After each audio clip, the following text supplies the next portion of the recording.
Olá, muito bom dia.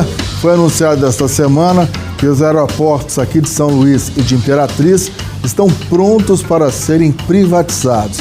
A informação foi confirmada pelo presidente Jair Bolsonaro por meio de uma rede social. Aqui no estúdio, vamos conversar com o Dr. Melin Saad, advogado que preside a recém-criada Comissão de Direito Aeroespacial da OAB aqui do Maranhão. Ao meu lado também, os parceiros John Coutrin e Robson Júnior. Dr. Melin, seja muito bem-vindo. Muito obrigado, eu agradeço o convite de vocês. Nós que agradecemos. Como a população maranhense, população aqui de São Luís e de Imperatriz, ela pode receber essa informação de que já está tudo pronto para ser repassado à iniciativa privada? Vamos lá, essa informação de que está tudo pronto, de acordo com o que nós já conseguimos angariar de informações pela OAB, é que já foram feitos todos os estudos. Porque cada aeroporto, quando ele passa por esse processo, ele precisa ser feito um estudo, uma análise, porque é uma concessão, né? O termo privatização ele não chega a ser muito correto, que é uma concessão de 30 anos. E nesses 30 anos precisa ter um planejamento do que vai ser feito. Então, é pesquisado o público, público-alvo, a quantidade de público hoje, o crescimento desse público, a potência que pode ser, para onde pode aumentar. E isso tudo é o que deixa o aeroporto preparado para poder fazer o oferecimento dele em um leilão. Ou seja, a empresa ou o grupo que vencer o certame já tem que apresentar um plano de longo prazo, que atinge esses 30 anos. Atinge os 30 anos, exatamente. Dessa forma. Investimentos, tudo? Tudo. Ele vai desde investimentos nessa estrutura que nós olhamos de acabamento, nessa estrutura aparente, até mais pistas, maiores hangares, outros terminais, aumentar o número de voos, diversificar a quantidade de voos e talvez aqui para São Luís, em tese, até aumentar para voos internacionais. Antes das participações dos nossos dois colegas, esse assunto repercutiu essa semana na Assembleia Legislativa aqui do Maranhão. Vamos acompanhar o que o deputado César Pires, do PV, comentou a respeito deste tema. Na época da Copa do Mundo, alguns aeroportos foram privatizados. Privatizar o de São Luís e o de Imperatriz não altera em nada para nós usuários. Por quê? O custo operacional de um aluguel daquele não diminui em nada sendo gerenciado pelo governo federal. O que o governo vê é que isso aí não dá lucro, e que se não dá lucro, consequentemente não há benefício para a sociedade. Portanto, privatiza e com esse recurso emprega em áreas necessárias, como a saúde, a educação, a infraestrutura e todas as outras situações, como acontece no mundo todo. Não tem nada de inusitado de ser contra ou ser a favor de governo, mas é porque é necessário privatizar, diminuir a musculatura do Estado e trazer benefício para a população. O deputado estadual Dr. Iglesio, do PDT, também falou a respeito. Vamos acompanhar. Do que a gente espera que não seja colocado em prática, que às vezes a iniciativa privada traz, é um aumento desproporcional no tarifário. O que tem que ficar muito claro nessa privatização? Limites, marco regulatório externo para que a melhoria do serviço, a desoneração do governo federal, por exemplo, uma coisa que não é um serviço essencial, por exemplo, gestão de aeroportos, transferir isso para a iniciativa privada como forma de melhorar os serviços, de reduzir os custos de custeio da máquina administrativa federal, mas sem haver um extravasamento, um absurdo de aumento de cobranças que também é ruim para a sociedade. É importante que ambos os parlamentares já nos deram aí vários subsídios, vários elementos para a gente discutir aqui. Robson. Melin, na prática, qual é o papel da OAB nesse processo? Logicamente que estão em defesa sempre da sociedade, mas especificamente o que vocês vão monitorar ao longo desse processo? Para 30 anos, há muita coisa programada dentro desse processo. A gente, nesse processo, vai fazer um papel parecido com o papel do Legislativo. A gente vai fiscalizar de perto todo esse processo de concessão, que vai combinar com o leilão. Um dos interesses da OAB Maranhão é que a nossa concessão, o modelo de concessão, ele não fique diferente desses modelos que já estão sendo praticados. nós já identificamos que são modelos muito bons, muito vantajosos para o público em geral, então que os modelos aqui não sejam modelos piores, que não vão levar uma boa competitividade com esses outros aeroportos que já foram privatizados, vamos dizer assim, e caso haja algum problema, algum erro, nós vamos, logicamente, atuar junto às autoridades ou à própria justiça para que isso seja corrigido. O importante, principalmente, é que a gente faça esse trabalho preventivo, antes, para que depois não haja um imbróglio e acabe atrapalhando tanto os planos do Estado quanto os benefícios que podem vir até a população. João. Doutor, há várias teses em relação à privatização, no caso, concessão, né, desses aeroportos. Eu estudava um pouco em relação sobre o assunto e eu via que nos aeroportos de Munique, Hong Kong, é um outro modelo de concessão por incentivo, não é? Se fosse um meio termo na verdade. Por quê? Porque quando se privatiza, aumenta-se a demanda, mas em contrapartida, né, por outro lado, talvez não haja uma estrutura para atender toda essa demanda. Como é que você avalia, por exemplo, o que pode acontecer com a privatização do aeroporto de São Luís Imperatriz? O senhor acha que, para quem está em casa, quer saber, isso melhorará os serviços? Até pouco tempo a gente lembra do nosso aeroporto, como é que era, até sobre tendas, né? Era uma vergonha nacional. Tendas, né? Era uma vergonha nacional e sabe que ainda não está, o aeroporto de São Luís ainda não é o melhor possível, o melhor, né? No sentido de receber os turistas atendendo a nossa população. Como é que você vê qual é o melhor modelo, portanto, aí, para esses aeroportos? Eu acredito que este modelo que está sendo praticado pelo governo federal é um bom modelo para nós aqui, para o brasileiro. Por quê? Ele não vai entregar para o particular, né? Não vai vender literalmente para o particular, essa propriedade ela não vai ser transferida. Algumas obrigações do governo federal ainda vai ter, como por exemplo o tráfego aéreo, questão meteorológica, toda essa questão de controle de voo ainda é o governo, então toda a parte de estratégia vai ser com o governo, não vai estar defasado nessa questão, não tem problema com a questão estratégica. A torre de controle não é privatizada. Não, a torre de controle é nossa. A torre de controle é do Brasil, vai continuar com a ANAC, a Aeronáutica, ANAC, os órgãos que são responsáveis. E o que faz-se é a concessão, né, de toda a exploração deste aeroporto. Como é que fatura, como é que ganha dinheiro um aeroporto? Pode encarecer os serviços? Pode vir a encarecer ou não. Depende, né? A gente está trabalhando no sentido de que a gente vai fiscalizar para que esse modelo de concessão seja como foi feito aqui nos primeiros 6 aeroportos do Nordeste. Então ele tem ali inclusive uma espécie de planejamento, de tarifa, que não é algo que vai amarrar os valores, porque é uma empresa privada, ela às vezes o mercado muda, o mercado modifica e ela vai precisar reajustar, mas também não vai permitir que algo exorbitante venha acontecer, inclusive relacionado a cartéis, né? Porque isso pode acontecer, se unem os aeroportos próximos, os aeroportos aqui do Nordeste, vão começar a balizar ali as tarifas e isso aí vai entrar a OAB, vai entrar o Ministério Público para não permitir que isso aconteça. Mas com relação a preço, principalmente, vamos lá. O que o aeroporto, como é que ele vai ganhar dinheiro? Esse pessoal, como é que eles vão faturar isso? São várias formas. Entre elas, aluguel das lojas, por exemplo, é uma das formas deles faturarem. Então, se eles aumentam a estrutura para comportar mais lojas, eles vão conseguir ganhar mais dinheiro. E aí, vamos supor, hoje nós temos um pãozinho de queijo lá, uma cafeteria X, num valor um pouco alto. Amanhã pode ser que a gente tenha 2, 3, a gente tenha mais opções, esse valor comece a melhorar. Lanche em aeroporto é um terror, né? É um terror, é horrível. Nesse caso, a comida pode até ser boa, mas o preço é salgado. Só mais uma perguntinha, Robson, por favor, licença. No caso, a gente falou de preço, mas como vai se regulamentar isso? O mais importante também não é só falar de concessão, mas também de regulamentação. Isso. Como se dará isso? Isso está nos termos dessa concessão. Quando a gente vai para o leilão, né, lá no leilão eles vão se habilitar de algumas formas. Dos quesitos, são vários, são diversos quesitos, né, uma infinidade de quesitos. Um dos quesitos tem essa questão da previsibilidade de valores, né? Então ela vai do mais alto ao mais baixo. Não vai chegar a ser uma regulação, não é algo que pode acabar retirando eles, perdendo, né? Mas é algo que vai poder ter uma ação do poder público para que se converse sobre isso e se ajuste. Olha, o que está acontecendo? Porque, por exemplo, nós temos aqui no Maranhão um preço alto de combustível para aviação. O ICMS, ele, inclusive, foi aumentado recentemente, escolha nossa, uma forma de conseguir arrecadar mais recursos, e os preços das passagens, fatalmente, vão acabar sendo um pouco mais altos, né?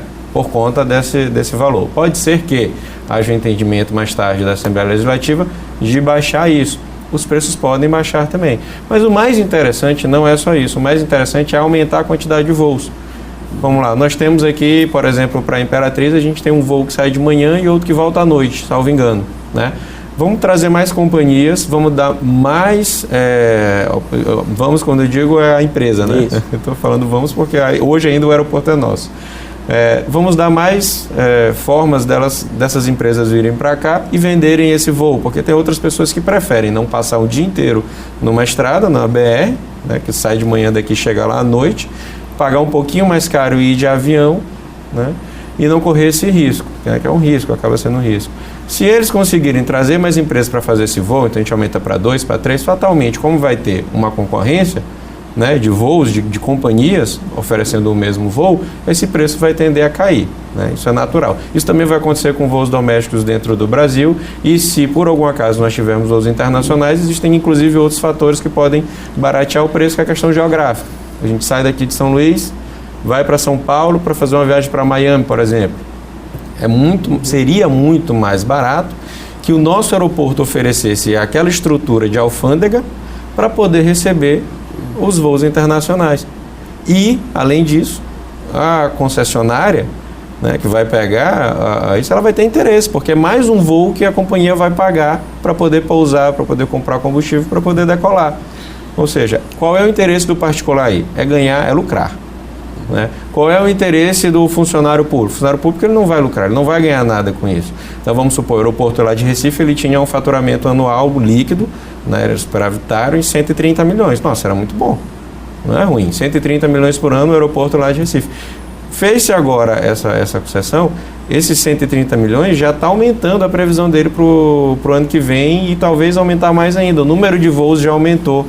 Isso por quê? Porque qual é o interesse do público, né? daquele servidor público nessa área de prestação de serviço? Eu vou prestar bem o serviço. Não, vamos arriscar aqui, vamos aumentar. Não, está tudo dando certo, eu não quero ser demitido daqui, eu quero continuar aqui, vamos manter da forma que está. O privado não, ele vai entrar, não, eu quero apostar, vamos aumentar o número de voo, vamos ganhar aqui, porque quanto mais o lucro, mais entra no bolso dele. Exato, estou aqui vendo essa comparação do tempo das caravelas e agora, parece um pouco. A nossa localização geográfica é perfeita. Fortaleza já explora bem isso. Fortaleza, eu me lembro que quando houve aquele problema dos que chamaram de aerotendas, o aeroporto também chamou aerotenda, naquele período, salvo engano, havia previsão de voo charter. Acho que para Itália, alguma coisa, e foi suspensa em função daquele problema. Vejo isso de uma forma muito boa. Estou vendo nos números que no primeiro semestre nós tivemos 799 mil passageiros, e há uma previsão, há uma capacidade de 5 milhões e 100 mil passageiros para São Luís, somente para São Luís. Juntando Imperatriz e São Luís, há mais de 7 milhões. Quer dizer, há uma possibilidade muito grande. Eu acho que os espanhóis não são bobos, eles ganharam a concessão, e eu acho que há realmente uma grande possibilidade. O que já existe hoje de fato, já existe algum dado, nós sabemos que essa semana houve uma reunião, já aconteceu uma reunião na sexta-feira, o que já existe de fato já definido? Porque quando se faz essa concessão foi definida, claro que eles mostraram um plano. Já existe? A OAB já tem alguma informação a respeito disso? Não. Ou ainda é uma coisa que vai ser mostrada ainda? Nem a OAB e nem ninguém. Isso tudo só pode ser publicado no momento certo. Porque isso é uma informação que ela vai movimentar a questão do leilão. O leilão, as partes que vão competir no leilão, eles têm que entrar de forma igual. Então, essa publicação ela tem que ser feita de uma vez. Então, o que já tem de estudo, o que já tem de análise, tudo isso vai fazer parte daquele edital do leilão. Então, se eu tenho uma informação antes, é uma informação que pode ser privilegiada para uma companhia que vai se preparar antes para conseguir ganhar essa concessão, esse leilão. Então, isso vai estar fechado a 7 chaves. O que a gente sabe é que o governo federal fechou as privatizações e parcerias de investimento, parcerias privadas de investimento desse ano. Eles fizeram, salvo engano, foram 27 leilões, os 27 leilões foram consolidados, e nós entraríamos nos do ano que vem. Isso ainda vai ter o edital, com a publicação do edital, E aí a gente vai começar a trabalhar mesmo, porque a gente tá fazendo como? Nós estamos analisando as concessões de aeroportos que já foram feitas, né, no restante do Brasil. Então tem algumas que já foram feitas, vamos analisar. Olha, teve problema aqui? Não teve? Nós temos essa sorte, né, também. Eu não sei de cabeça se o senhor vai conseguir, mas um modelo, pela vivência que o senhor tem, positivo, que deu certo, e outro que está com problemas. Desses que foram privatizados. Vamos lá. Modelos que vão dar certo fatalmente. Não é que deu certo, que agora que está acontecendo isso de fato mesmo, está andando mais rápido. Mas que vão dar certo fatalmente são esses aeroportos de cidades menores, não só de capitais. Por quê? Porque aquele pessoal que já está ali, né, eles não têm interesse em diversificar, mas eles não entendem que aquele aeroporto é um aeroporto-chave geograficamente de algum lugar para algum lugar, independente de onde esteja. Entendeu? Então tem um aeroporto do interior do Recife, me falhou agora o nome, do Pernambuco, desculpa, que lá passou para concessão agora, e é um aeroporto que vai receber um investimento altíssimo, né? Por quê? Porque lá passa-se, né? Aviões que vêm de outros locais, pousa lá, sai de lá, pessoas que moram em interiores próximos que vão se deslocar para lá para poder voar, né? Então, por exemplo, nós temos aqui o aeroporto de São Luís e o aeroporto de Imperatriz. Se o aeroporto de Imperatriz for um aeroporto que tem voos internacionais e o de São Luís não tem, é muito mais interessante eu sair daqui de São Luís para pegar um voo internacional em Imperatriz do que eu sair daqui para pegar um lá em Recife ou lá em São Paulo. Ou então, tem o interesse do aeroporto de Imperatriz. E os aeroportos que estão tendo ou não, ainda não se sabe, ainda está muito recente, algum problema, são esses aeroportos grandes. Esse de Recife, por exemplo, o problema é qual? Não é o que já deu, nós já temos alguma bomba explodindo, não. Foi muito recente, foi mês passado que foi consolidado, né? Mas existe muita reclamação dos parlamentares, nós estamos atentos a isso, porque são reclamações que são corretas. Essa reclamação com relação à previsibilidade do lucro, né? O aeroporto de Recife, ele não tinha, não está defasada, não está ruim, ele tinha programa de investimento próprio, ele tinha um bom lucro, né? Então foi uma escolha, uma estratégia, né? E um segundo problema que pode ser, que é uma reclamação também, é para onde está indo este valor destas concessões, desses leilões. Por exemplo, foi pago aí cerca de 6 bilhões para esses 6 aeroportos, para o governo federal, e não tem uma destinação certa. Então a gente não sabe se é para tapar buraco, se é para investimento para onde os aeroportos foram, vai para outras estruturas, para estradas, para embarcações, etc. Não tem ainda um local certo, entendeu? Isso deixa a gente um pouco com uma insegurança, né, do que vai ser feito com isso. Nós já vamos para uma insegurança que é o mercado privado, né? Apesar de não ser bem uma insegurança, mas é uma insegurança. O poder público ele tem as suas garantias, o privado ele tem os seus riscos, e tem mais essa outra insegurança do para onde está indo o valor. Já estamos quase no finalmente aqui do nosso tempo, passou rápido, o tempo é bom. Em 1 minuto, qual a expectativa da OAB é que até o meio do ano que vem a gente já possa ter o grupo vencedor, e a partir daí quando as obras devem começar? Bom, eu acredito que até a metade do ano que vem a gente já tem esse leilão feito, né? E tem um lapso temporal em todos esses leilões que foram feitos, tem um lapso temporal para poder fazer a transição do controle, né, ali. Então vai vir o pessoal para se instalar de fato, e esses investimentos eles tendem a começar imediatamente.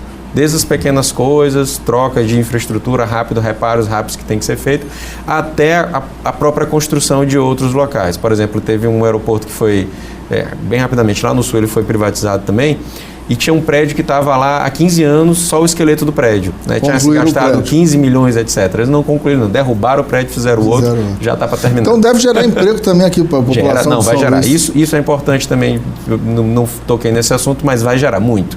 Não é pouco, tanto direto quanto indiretamente. E que é mais uma coisa que nós temos que fiscalizar de perto, né?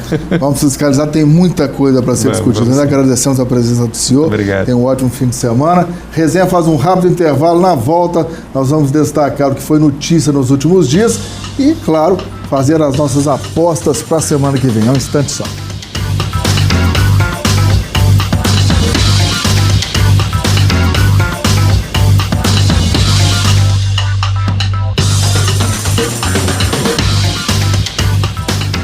De volta com o nosso resenha, e agora A gente vai destacar o noticiário desta semana, os destaques e fazer as apostas para os próximos dias.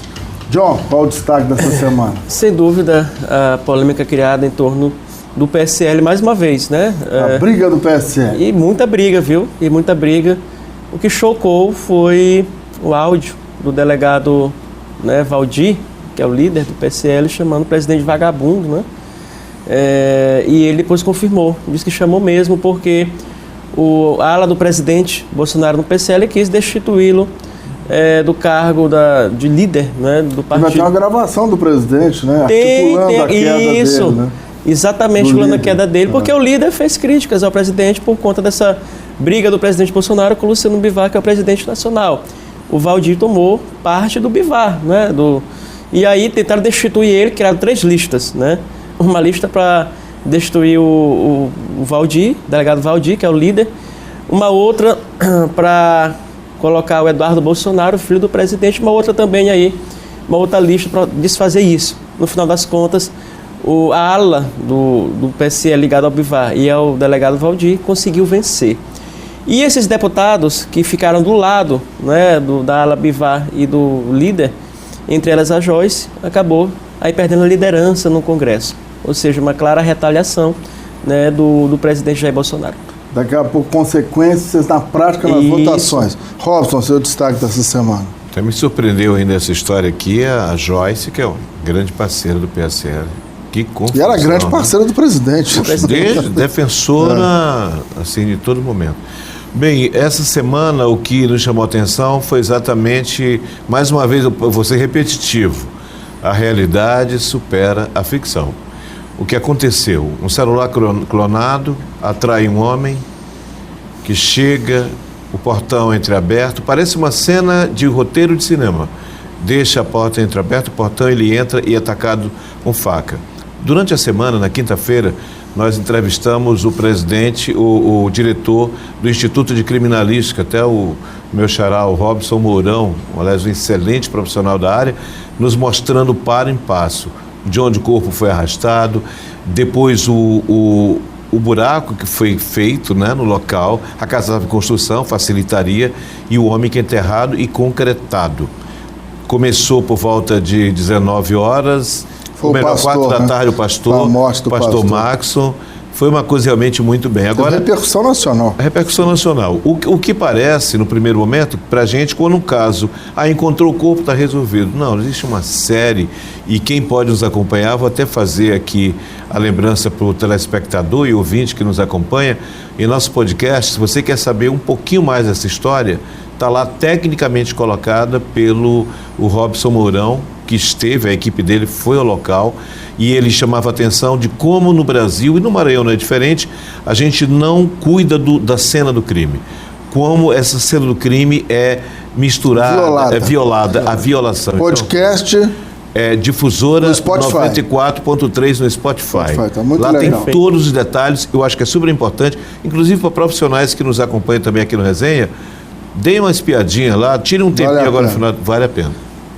Toda essa encrenca envolvendo o PSL, será que vai gerar mais dificuldade para o governo Bolsonaro para aprovar temas lá na Câmara e no Senado?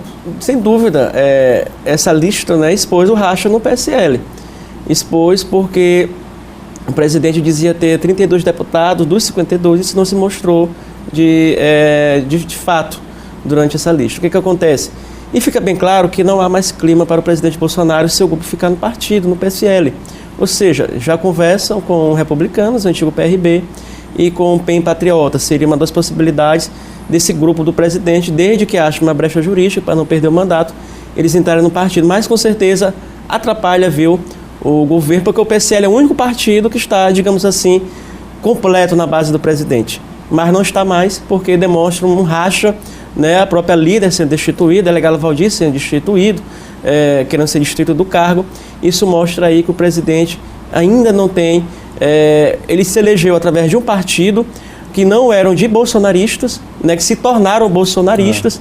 E não aí, eram bolsonaristas raízes. Não eram. E está demonstrado agora. Ou seja, ele não tem base política. O tempo está passando rápido. Vai pensando no destaque da política local. Nesse bate-bola eu volto para o Robson. Mais um destaque dessa semana. Brasil apodrecendo. Acho que esse é o termo, eu vi isso de um especialista na área de prédios, de construção civil. Nós tivemos o caso de Fortaleza, foi emblemático. Se refere ao desabamento do prédio em Fortaleza. E ele, um especialista dizia, é impressionante, há um apodrecimento dessa estrutura das construções civis. Fiquei preocupado porque lá em São Paulo foram anistiados 450 mil construções anistiadas de fazer exatamente aquelas especificações técnicas que são colocadas. E a Prefeitura de Fortaleza achava que no terreno estava uma casa, ou seja, o prédio foi construído sem habites, não houve nenhuma fiscalização. Não havia habites. Agora, destaque também foi a selfie mais famosa, certamente, uma das vítimas que estava sob os escombros. É a selfie do ano no mundo, a selfie do ano. Acho. No meio dos escombros, o cara encontra ainda o espaço. Sorriu porque e mandou encontra o espaço, né? Você encontrar aquele espaço para fazer. Ficou numa espécie de bolha, né? Selfie. Dava para respirar. Mas, infelizmente... E a semana continua, ainda continuando, ainda procuram ainda cadáveres que estejam lá soterrados no local. Mais uma lição. Para encerrar, o destaque da política aqui. Vamos lá, duas apostas. A primeira aposta nacional. Continua o julgamento, né, da prisão em segunda instância. Isso é uma pauta que vai dominar a próxima semana também. A outra pauta é alguns projetos que serão votados na Assembleia Legislativa. O que causa mais polêmica é aquele que trata sobre a proibição do corte, né, de água e luz, feriados, fins de semana, né, sábado, domingo, véspera de feriados. Isso deve dominar também a pauta na próxima semana na Assembleia. Mas é uma proposta de cunho social, né? Sim, é claro sim. Que é óbvio que as empresas não podem, usando o termo, anistiar ou perdoar dívidas. Tem a tarifa social, mas cortar a água, a energia no fim de semana é complexo, né? Tem muita chance de ser aprovado? Olha, o que acontece? Primeiro que a CCJ da Assembleia alega que é inconstitucional, porque não pode, né, legislar sobre energia, que é uma tarefa, competência da União. Obrigado aos meus companheiros aqui, tem muita coisa para a gente discutir ainda. Resenha vai ficando por aqui. Tenham todos um excelente fim de semana. No sábado que vem, voltaremos com outros temas que movimentam o nosso Maranhão e o nosso Brasil. Tchau, tchau. Até semana que vem.